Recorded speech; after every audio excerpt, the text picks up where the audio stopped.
So I'd like to first respond to John, who said that there are exceptions to the exclusionary rule, so therefore we should not repeal it.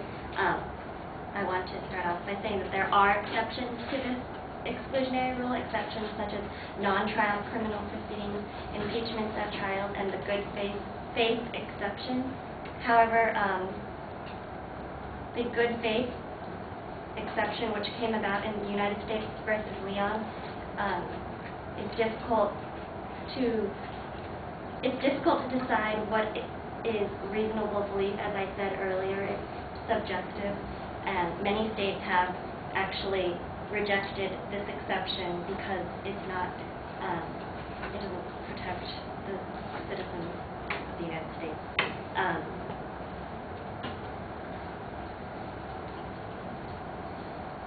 John also said that the police are supposed to act sensitively, and that's why the exclusionary rule is put into effect specifically to deter police misconduct. But according to William P.Z., he wrote in the book Trials Without Truth, if the exclusionary rule is to protect citizens against police abuse, it is a failure. The mistreatment of citizens by police remains a serious problem in the United States.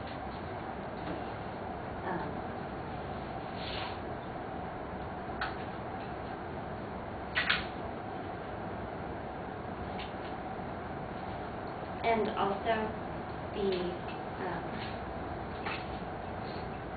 exclusionary rule, my opponents have said that the exclusionary rule is put into place because it's meant to protect citizens from unlawful searches and seizures, but at the same time, they also said that it's meant to deter police misconduct.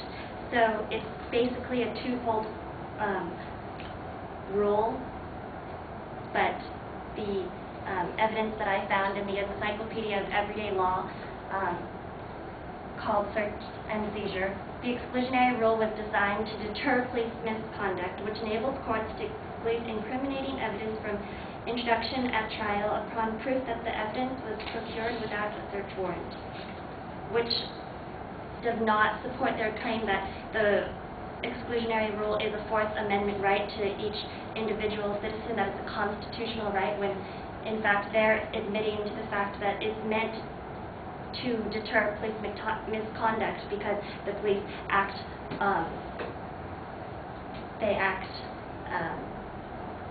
unlawfully without it, which is what Tamitra said, that where courts do not implement the exclusionary rule, police misconduct gets worse. So their argument that it is a constitutional right for individuals is not valid or sound.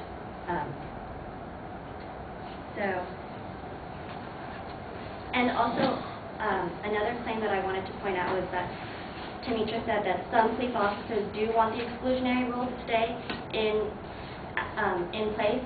An article that I read, I can't remember the name right now, but it said that some police officers who want to protect criminals that they favor are in favor of the exclusionary rule because it helps them to protect who they want to protect. So if they know that a criminal is it has evidence and they want to protect that criminal, they're going to go and search them without a warrant, so then that criminal won't, the evidence won't be admissible in trial.